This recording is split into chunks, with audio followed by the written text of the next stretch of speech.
Mana mayli qilib bermaysan. Nimaga bermaysan? Bir kun ishladi. Shu yerda gapirsana onangga. Men nima deyman? Ayam nima desa shu bo'ladi. Bering. Bermasam chiqma. Osir. Gip sherbutani ham yiqitasanmi? Voy tentak. Sariq mushak qarab tursan hali. Nima deysiz endi qo'shni bu bo'ladi endi. Siz jim turing. Sen saripshak nimaga olimga til berding? Hozir til ber. Davay. Ay desin bu ya. Aydi. Ayde. Ay. Yana bir marta olimga teginsang, ko'zingni o'yib olaman saripshak. Ranging yoqmaydi o'zi seni. Aya. To'sin polvon, meni bilasan-a?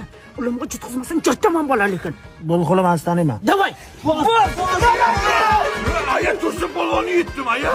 Ura, Toshkentga o'qishga kirdim. Aya sariq popshaga o'qishga kiribdi. Mani eshik qisqanmi? Buncha chiroyli joy ayajon. Shunday joyga olib kelaman-da, Toshkentda bitta jirtamaysiz. Oti ham teyimsi. 1-oktabrgacha qabul ekan o'g'lim. Shu yerda o'qiysan deb katta olim bo'lasan-ay. Maza qilib o'qiyman. Bolajon, o'g'lingiz juda yaxshi, a'lochi, lekin Sherbutada qanaqadir g'ayritabiiy holat sezdim. Qanday? Xaritada Afrikani topib ber desam, men olganim yo'q deyapti. Ama olganim yo'q-da. Nima qilaman? Boshimga uramanmi Afrikani? Yoshlik qilganda bolam, hamma ona ham bolasi uchun hamma narsaga tayyor. Meni mana shu juzligimda sotaydan sizga pulni beray. O'zi qancha turadi Afrikangiz?